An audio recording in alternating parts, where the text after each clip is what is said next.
عندك سكر او داخل على مرحله السكر، او حتى مجرد ان انت عايز تظبط سكرك او خايف انت تكون بتاكل سكر كتير، انا اقول لك بتعالج الموضوع ده ازاي وتهتم باكلك ازاي. مش مهم عندي ان انا ادي لك انظمه غذائيه، لكن مهم عندي ان انت تعرف تاكل ازاي وتشرب ازاي من غير ما تاثر على الجلوكوز والانسولين بتوعك. ويلا بينا. انا هشام واهلا بيك في قناه هيلثي اتش، اخصائي تغذيه. كنت متكمل او ما زلت متكمل، خسيت من 147 كيلو لحد النهارده وزنت كان 71، وانا كده زدت شويه في خلال رمضان يعني، بس الحمد لله رضا ونعمه. حبيت موضوع التغذيه دي زي ما تقولوا كده نبذه عني. حبيت الطبخ الصحي اكتر قبل ما اخش في موضوع التغذيه ده خالص. حاولت ان انا احافظ على وزني على قد ما اقدر، وان انا اطول عدم رجوع الوزن او اكتساب الوزن لاطول فتره ممكن. قعدت ادور بقى على الاكل الصحي واعمله ازاي والاقيه فين وازاي اترجم والحاجات دي كلها. بعد كده خلال الشهر او شهرين اللي فاتوا دول قلت يا اتش، طب بما انك بتحب الاكل الصحي وكنت ادمن الجروبز وكنت عندك ناس كتير بتسالك على موضوع الاكل الصحي وكنت خسيت ازاي وعملت كده ازاي والكلام ده كله، طب ما تدرس تغذيه يا هشام. وحاليا انا باخد دبلومه مع اكاديميه كبيره في مصر ان انا اكون اخصائي تغذيه، وخلاص ان شاء الله في شهر 6 هتخلص. وابتديت اقدم انظمه غذائيه فعليا لناس، الحمد لله في عملاء بتتواصل معايا، وان شاء الله على القناه هيكون في اشتراكات، على الاغلب هيكونوا 3 أو 4 اشتراكات، من اول 2 و3 و4 دولار، حاجات بسيطه خالص، لحد $100 حسب اللي انت عايز تعمله. بس طبعا الاغلبيه هتبقى على الباقات الصغيره او الاشتراكات الصغيره، لان انا عايزها تبقى ارخص حتى كمان من الاسعار اللي في مصر. ومش هيبقى هدفي ان انا اعمل لك نظام غذائي، هعمل لك ده طبعا، بس هيبقى هدفي ان انا اعلمك ازاي تاكل صحي، يبقى النظام الغذائي ده في دماغك، مش محتاج ورقه او قلم بقى وتقعد تقول ده انا اكلت توستايه، ده انا اكلت ربع رغيف، ده انا اكلت مثلا حته 300 جرام ولا 100 جرام لحمه. انت هتبقى عينك واخده بعد كده على هتجيلك انظمه، وهيبقى الهدف منها ان انت تعرف المقاييس او المقادير بالحجم مش بالوزن، فبالتالي عينك هتاخد على الكميه. بعد كده هتبقى انت بتعمل الوجبه عارف ان الوجبه دي هتقضيك يوم ولا 2، او مثلا وجبه او 2 وانت عارف مقاديرها بطريقه صحيه، مش محتاج بقى تفكر طب دي فيها كام سعر، طب دي فيها كام قد ايه دهون، طب دي فيها قد ايه بروتين. انت عارف ان انت لو خدت مثلا 250 جرام بروتين في اليوم فانت جسمك واخد اللي هو عايزه. مثلا كلت قد كده كربوهيدرات، فانت دي كلها ليها معادلات وحاجات هنتكلم فيها بعد كده. والهدف من الموضوع ده كله ان انا عايز اوصل للناس انت مش لازم تمشي على نظام غذائي عشان تبقى بتاكل صحي. انت لو فهمت الطريقه، والله اهو بقى لي 2 ماشي على دايت او نظام غذائي صحي، وجبات صحيه، بس من غير ما اعمل ولا جدول. الجدول دي اتعلمتها لما دخلت دبلومه اخصائي تغذيه علاجيه تحديدا. ان انا بدايتي في الموضوع كانت ايه؟ وجبات صحيه، ومن على بنترست مثلا او على المواقع الخاصه بالتكميم لقيت ان الموضوع سهل مش معقد، لكن الناس هي اللي بتعقد نفسها. طب كم سعر؟ طب كم جرام؟ طب كم؟ لا يا جدعان، بالطبق. انت لو طبقك قسمته نص وربعين فانت كده اتعلمت 3/4 التغذيه بجد والله. طبعا الموضوع فيه حاجات بقى مايكرو وميكرو بتاع حاجات علميه اكتر، بس الهدف الاساسي ان انت نقدر نقول من تلت لنص وجبتك كربوهيدرات. طبعا بتختلف مع الحالات الخاصه زي مثلا السكر، الضغط، الكبد، الكلى، الكانسر بيشنتس، الحالات اللي عندها سرطان لا قدر الله، دول بيبقوا حالات خاصه. لكن انا بتكلم على شخص سليم جسديا الحمد لله وعايز نظام صحي يمشي عليه، منه يخس ومنه يحافظ على صحته. كل الموضوع تلت طبقك كربوهيدرات، تلت طبقك بروتين، تلت طبقك خضار او طبيخ بدون دهون كتير، بدون زيوت نباتيه، خليك في زيت الزيتون، زيت الافوكادو، زيت جوز الهند، في بعض الحالات السمنه والزبده. هتلاقي ان الحياه حلوه وماشيه. نرجع بقى لموضوعنا، التغذيه العلاجيه. جميل. ونقول بسم الله في اللي احنا هنتكلم فيه. هنقول ايه هو اساسا مرض السكر، وانا دوري كدايتيشن او نيتروشنست اساعدك ازاي في كده. وبري ام دي او بري دي ام قصدي، اللي هم بري دايابيتك الناس اللي داخله على مرحله السكر، اللي عندها خطوره سكرها عالي لكن ما وصلش لمرحله ان هو يبقى مريض سكر، هنوصل للارقام دي ازاي يظبطوا سكرهم قبل ما يوصلوا لمرحله لا عوده.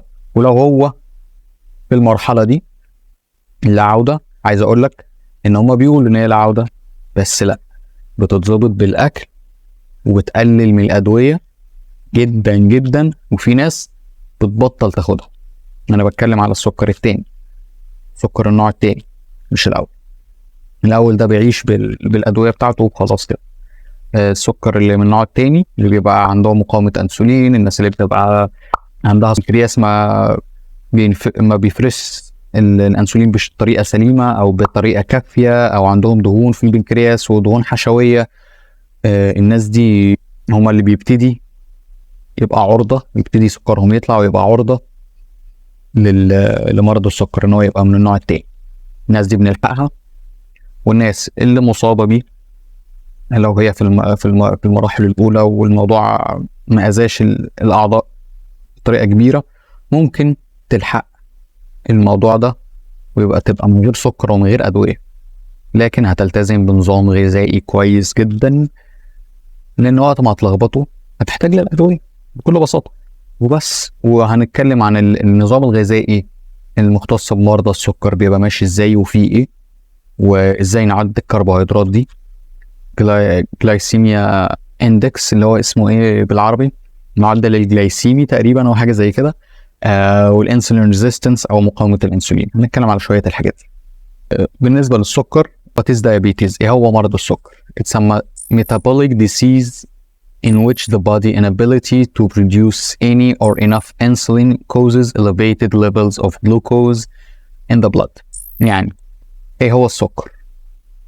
مرض في عملية الأيض، بحيث ان الجسم ما بيقدرش ينتج انسولين كفاية، فبالتالي معدل الجلوكوز بيفضل ايه؟ يزيد. مرض السكر مرض مزمن. لو انت خلاص تم تشخيصك بمرض السكر، هو مرض مزمن، لكن نقدر نسيطر عليه عن طريق السيطرة على الأكل. انت لو ما سيطرتش على أكلك مش هتسيطر على السكر بكل بساطة. الجسم كله بيتأثر بالسكر، نتكلم عن الأعضاء وكل عضو هيتأثر ازاي. كل الموضوع ان الجسم بيحتاج الجلوكوز عشان ينتج طاقة، وبعد كده بيسيبها في الجسم في الدم، ولما السكر بيزيد في الدم الجسم بيبعت إشارة للبنكرياس ان هو يفرز انسولين، فبالتالي الجلوكوز يبتدي ينزل تاني. فانت لو عندك مشكلة في البنكرياس هيفضل الجلوكوز يطلع بكل بساطة. الجلوكوز ده سكر معنى الكلمة. الانسولين بيدخل الجلوكوز للخلية، دي وظيفته. الانسولين كمان بيساعد ان هو يدخل الجلوكوز جوه الخلية. ان في انواع من انواع السكر، قلنا السكر اللي في النوع الاول، اللي من النوع الثاني، وفي اللي بيسموه سكر الحمل، وفي مرحلة ما قبل السكر او البري ديابيتكس اللي هم الناس اللي عندها قابلية تصاب بمرض السكر. ايه اعراض مرض السكر؟ طب انا اعرف ازاي ان انا عندي سكر؟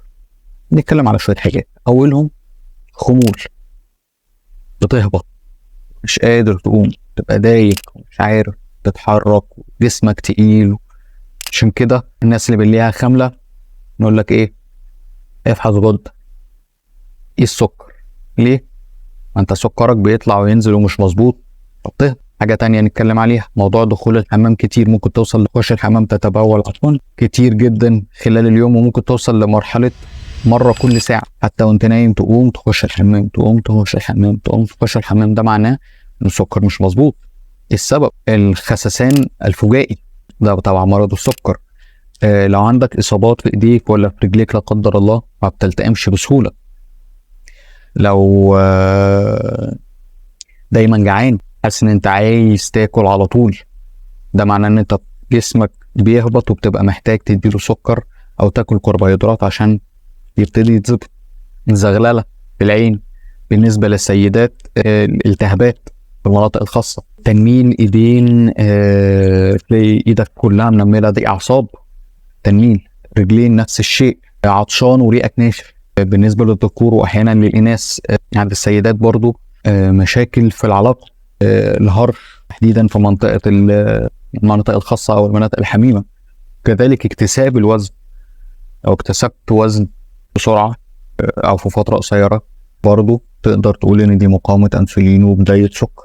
نتكلم بقى على الأعضاء اللي بتتأثر بالسكر، نتكلم على الكومبليكيشنز والمضاعفات بتاعة السكر.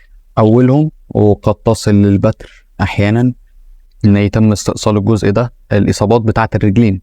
عادة بنلاقي إن مرضى السكر لو هو مهمل في نفسه بيبقى عنده إصابات في رجليه كتيرة، ولو ما تمش علاجها ممكن يستأصلوا الجزء ده، يشيلوا رجله خالص للبتر، عفوا بيتم بترها.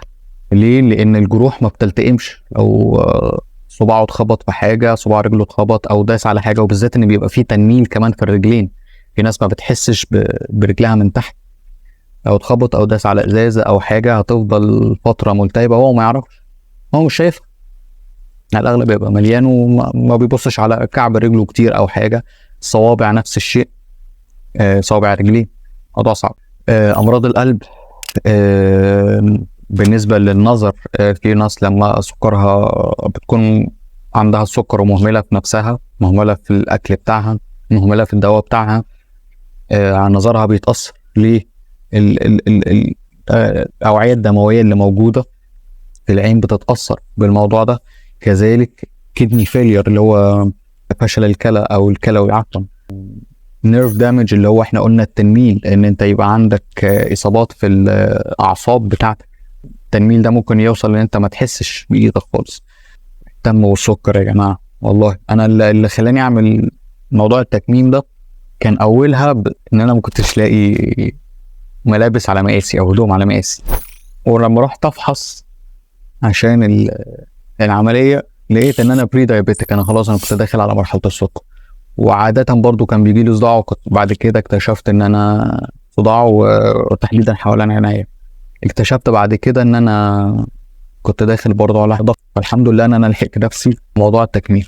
وبعد كده ابتديت ادرس بقى الصحة. خلاص انا مش عايز ارجع للمرحلة دي تاني. انا شفت تأثيرها على جسمي كان عامل ازاي. كنت بمشي 200 300 متر اتعب، دلوقتي الحمد لله لا. ازاي تراقب السكر وتعرف انت في انهي حالة؟ هل انت سليم جسديا؟ هل انت في مرحلة ما قبل السكر اللي هي خلاص انت داخل على مرحلة السكر، ولا انت عندك السكر خلاص وتعتبر مصاب بيه؟ اول حاجة نوتة. كان عندي واحدة هنا والله مش عارف راحت فين. اهي نوتة صغيرة، ايوه بناتي حد عزيز كان جايبها لي. وتكتب فيها قبل الاكل سكرك قد ايه، وبعد الاكل سكرك قد ايه. كل ما تاكل سكرها قليل عادي وتفهم جسمك. نتكلم عن الموضوع ده.